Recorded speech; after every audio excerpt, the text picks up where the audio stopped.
absolute pleasure to welcome in TSN's Kevin Sawyer. And quite a game last night at the rink. Kevin, what's going on? Thanks for jumping on with us. I'm doing good, man. That was, thanks for having me. That was a good game, wasn't it? In every way, entertaining in so many different levels. You know what? We'll get to what happened in the third period in a minute. But yesterday on the program, it's so easy to get into the minutia of lineup changes on the third defense pairing or the fourth line. For the Winnipeg Jets to come back and get to where they can be at their best, it was going to take a big-time game from the number one line. And man, did they answer the bell last night. And I don't know. I mean, I'd love your perspective on Mark Scheifele's thought space going in. We joked that this was the frick you game, if you will, because we all know that he was left off the Team Canada roster. We knew Don Sweeney's the general manager of both Canada and the Boston Bruins. And Mark, along with his line mates, made a big-time statement last night, didn't they? No doubt. And you know what? Pro players find different ways to motivate themselves.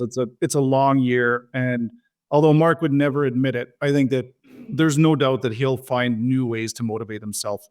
I personally think that Mark was on the outside looking in anyways. And I think that a lot needed to go well for him. And it was going extremely well throughout the course of the season before that stretch of games where he got banged up. The team was banged up and fatigued, rightfully so. And so I don't think the schedule did him any favors, but frick you game would be a really accurate way to describe that. And I'll say this about Scheifele as well, where the game after, and I believe we were in Buffalo, that he found out the news. And that's a tough one to be up emotionally for and not sag and pout. And I thought that he had one of his better games, rebounding from, a real average stretch for him and the team. So a lot of respect as far as being a mature pro about dealing with, being left off that team.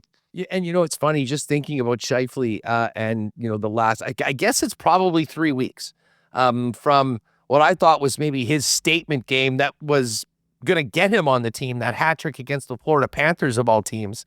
And then he went through that stretch where it was obvious that, he wasn't right. He wasn't taking face-offs. He was just often was just skating with one hand on his stick, which is uncharacteristic of Mark. Certainly looked like he was pretty darn close to back to being to normal last night. Yeah, that's the story where, and I know that maybe Mark could have sat some time. Maybe it took a couple games to get himself back closer to 100%, and he was adamant about making sure that he played through the pain. And that's the tough part where I said, he outside looking in, he needed things to go well. That stretch of hockey to me was the difference. And I remember back to last season where I looked for statement games. We were down, the Jets were down 3-0 going into the third in Carolina, which is a tough team to play. And it was Mark Scheifele that took the game over. And those are the things that we're seeing a little bit more of now, where Mark and the top line are able to do that. And that's what he did against Florida. And that's what you saw again last night. Listen, that Boston Bruins team is a big bruising team. And they didn't look very good last night. And I don't think that was because of as much about the Boston Bruins, but it was more about what Winnipeg did. And it was led by the top line. Direct, fast, simple to start. And then that started opening up more as the game grew. Kevin, we're inevitably going to get to some of the bad blood that developed in the third period between these clubs, but I don't want to overlook the season debut of Nikita Chibrikov. And, a very different player than Brad Lambert. And I thought Brad had some moments. I mean, looked good. I mean, obviously probably lost a little sleep after missing that open net against the Chicago Blackhawks, but shows that he's got that level of speed. And I think as he gets a little bit more confidence, he is going to be a player. Holy smokes. Nikita Chibrikov, though, came in and he did not look like a guy, from my perspective, playing in his second NHL game. There was no stage fright for Nikita playing in the first. I mean, this wasn't game 82. This was the Boston Bruins, a big matchup in the middle of the regular season. And I thought he passed the test with flying colors. How did you see his game? I agree. So just to go back to Brad first before I answer that, I follow Brad a lot with the Memorial Cup in Seattle, those championship teams.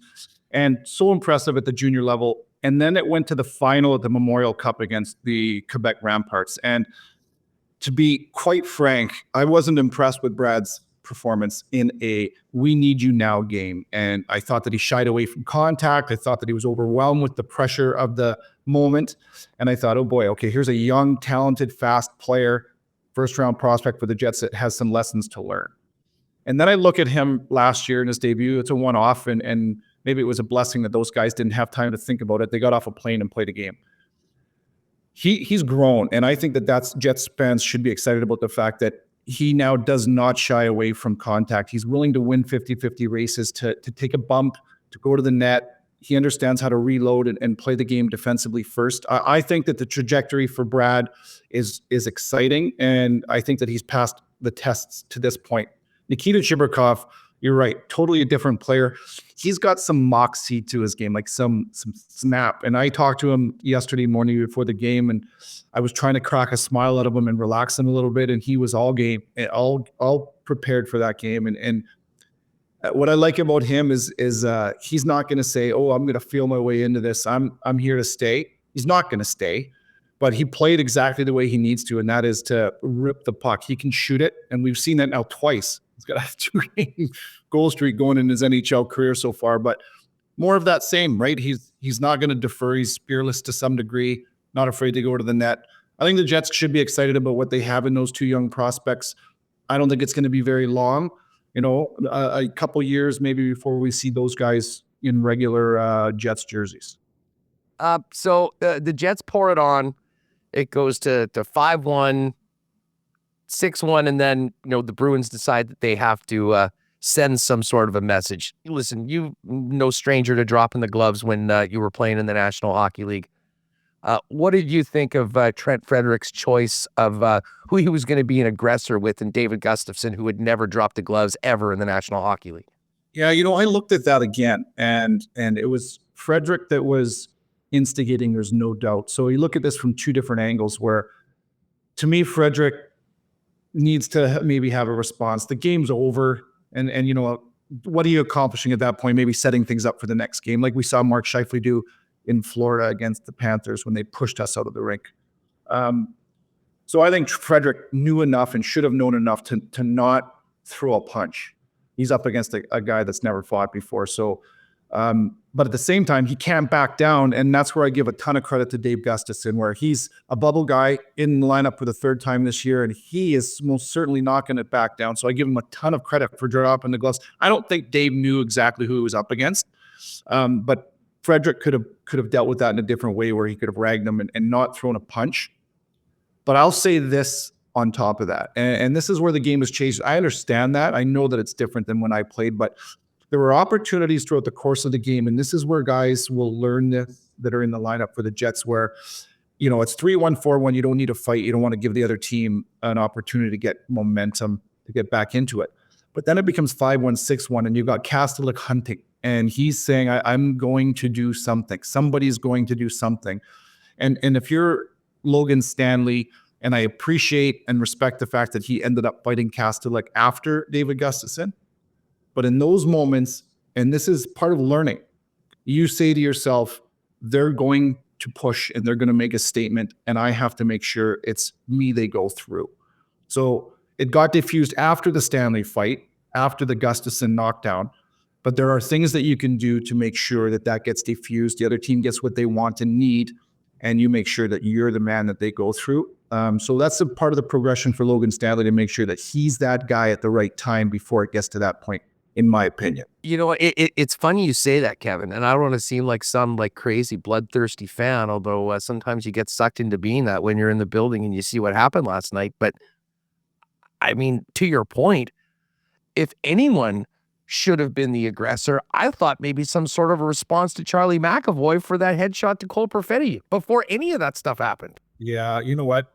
You're bang on. And then this is where I tread lightly, because, it's so easy to say, oh, the old guy that couldn't play, fourth line fighter from a different era. And again, I understand that that's different, but if I'm a bubble player and I'm trying to establish myself, I'm making sure that if there's an opportunity, and if I'm not sure, I'm going to err on the side of, hey, I'm going to make sure that I'm going to make a statement here for myself. And that is, again, I'm not singling out Logan Stanley, but that's got to be a part of his game if he is going to bring something that nobody else can. And I've always said this, where if you're in the NHL, you have something, one thing at least that you're better than almost everybody else at.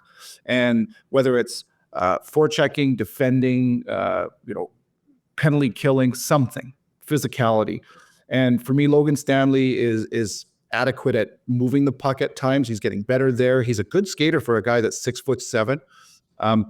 That physical piece, you can't teach 6'7", and that's where you have to understand, okay, how can I get better here? And that's not an easy thing to do. Logan Stanley is an unbelievable person. He's a great guy that wants to be good, and that's a hard thing to bring out in somebody. But those are opportunities for me, if I'm Logan Stanley, to say, I'm jumping over my teammates to make sure that I'm the guy.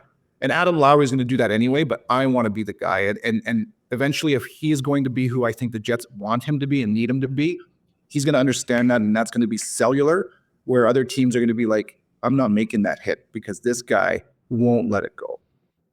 And that's how you can control a game if you're a guy that's 6'7".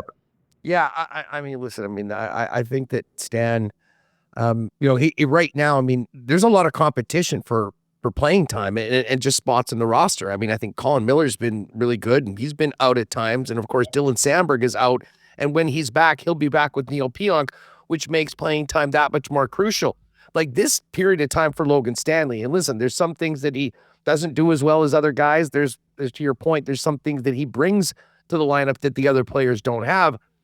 The absence of Brendan Dillon on this team this year is significant. And it seems like right now he's getting a run to show that he can be a guy. Because like they do, Adam Lowry is too important to this team to be the guy that goes out and settles every single score or perceives slight against the Winnipeg Jets.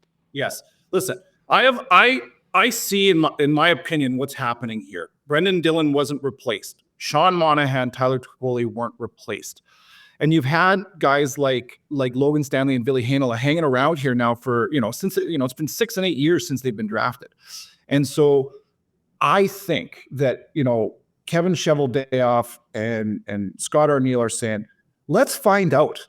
Let's find out so that we're not in and out, back and forth. And I like that. Do I think that the Winnipeg Jets have dressed the lineup that they think gives them the best chance to win every single game this year? No, I don't. And that is not a slight against anybody like Heinola or Stanley, but they're also saying, listen, this is the time to try to win while we develop so that down the road, they believe Stanley and Heinola can give them more than a Coghlan or a Miller. And I like that because sometimes you have to give up a little bit now to get a little bit more later, or the next time maybe they pull Stanley out of the lineup, they're saying it's the last time. So they're going to give him a real chance. I like that so that they resolve this at some point and say, okay, we got a player here. Our first round draft pick is now becoming who we wanted to be. And the only way he'll do that is if he gets some time to build some confidence, make some mistakes, as long as his trajectory continues to head upward. The same with Billy. I mean, just on Stanley, and listen, he's somewhat of he is a polarizing figure among some Jet fans. There's always a lot of banter and discourse on it. I don't think there's any doubt that the best thing that Logan Stanley can do to keep himself as a prime option for Scott Arniel and in the lineup is to, do what he did last night, but, maybe add, and again, this is a tough thing to just instill in someone if it's not there, but be aggressive, be mean, bring some more nasty to the game because, as I said, there's a lot of guys that are big, tough guys that don't have that size. The size is something that separates him from everyone, but I think there is an onus on him, and I mean, fairly or unfairly, an expectation that he'll be able to do that as you mentioned, maybe be a little bit more proactive, shall we say, in some of those situations. I don't think anything could help his spot with the organization in the lineup more than that moving forward. And the thing that I'll add to that, and I agree, we see this the same way. I think a lot of Jets fans understand that as well. It's just hard to stay patient. But the one thing that has to happen before that Logan can really get to the identity that I think he needs to have is he has to be there. Like he has to be in the fight. He has to be on time. And to do that, you can't chase the game. You got to have the footwork, the foot speed to make sure that you are not arriving late. Because if you arrive half a second late, you're taking minor penalties. And we've seen that where Logan's taken, 3 in one game and too many. He knows it. And so the first step is to make sure that he has a step and he's quick enough. And then when you're quick enough, now you're in the battle at the right times, and then you're forcing other people to take penalties on you versus the other way around. So there's a lot going on here. Again, I got to tell you that Logan Stanley is an outstanding person. The guys love him in the locker room. He's really popular, and he wants to get this right. He's been given an opportunity, but we all know at some point this is a results business, and you're going to have to, he's going to have to figure this out. I think that he took a step in the right direction. The last 2 or 3 games, I think that he's been better than the 2 or 3 games prior to that. So the key is to continue with that. I will say this. I mean, for all the people that love analytics, you looked at the chart from last night's game, and it was the Scheifele, Velarde, Kyle Connor, who were like 90% expected goals. Analytics darling, Logan Stanley, next guy up, 75% or so last night. Actually had himself a game, but obviously we're talking about this. And maybe the biggest thing going for him right now, especially as you get into games against Boston and the Vegas Golden Knights tomorrow and the Dallas Stars, like some teams that have that nasty to their game, is can you imagine what that third period would have looked like if Logan Stanley wasn't in the game? Because then it's basically Adam Lowry and anyone else that wants to go in and probably be in somewhat of a mismatch. So and that's what I love about what we're seeing right now, where, the Jets, when they lose, there's themes to the losses for the most part. And I'm okay with that, because this is the time of the year where good coaches, and Scott Arniel knows this better than anybody, are saying, okay, perfect. That is putting a mirror in our face as to what we need to know in May. And so just imagine if the Jets had to play the Bruins 6 more times after that game. You know that the Bruins are coming back in a different way, and they're going to initiate. And so you have to not answer the bell just in a one-off. You got to do it 6 more times potentially. So that's where, this gets into another part of the conversation. But I mean, the Jets have to win playoff hockey, but in their own way. And that is by being fast, by beating teams through the neutral zone with skill, and also finding ways to get to the middle of the ice. But I mean, that's the thing. You play a 7-game series against a team like Boston, they're going to take a chunk at it. You have to be willing to find a way to do the same thing the other way. Logan Stanley, big part of that. I love this take on this, because I really do think that you're nailing it in that, like, let's not lose sight of the fact that this is the 30-game mark of the season, and teams change, and you learn a lot about your group right now. And listen, I'm not going to say that the Jets as a team aren't tough enough. I mean, I think they stand up for themselves, and that's not really a part of the calling card that they're in, but you get sucked into that. I mean, I think of what Vegas did at the beginning of last season when Cole Perfetti was playing center in the first few games of the season. I mean, the amount of times they ran him in that game, and very quickly he was moved to the wing. I mean, from your perspective, what would a guy, T. Konopal, he's famous for wanting Tyrell Bauer in the lineup, and he's talking about Olivier and Delorier. If you can have a guy that is a truly intimidating fighter that can play a regular shift, what does that do in today's National Hockey League? Because granted, the league is quite a bit different, now than it was 20 years ago. You know what? I understand the question, and I really don't think that the fighting is what really matters, but it's what the player can do in between the whistles that could either force the other team to say, oh boy, we can't match that. So we have 2 options. We're going to try to fight this guy, and that's a reactionary thing, or we're going to go away.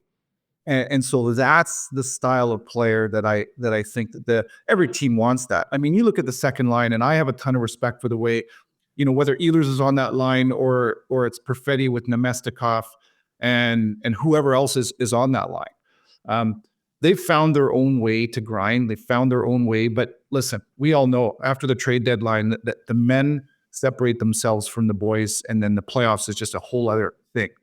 You need weight, and you need punishing style of players. Right? So that is a difficult thing to do. So fighting, yeah, we've got toughness. We've got team toughness, but it's about making the other team feel like, oh my gosh, we can't compete with that. And so now and that's what I've said to Logan Stanley and other guys when I've been asked. It's like, it's not even about fighting. It's about forcing the other team to decide there's nothing left to do but either fight or go away.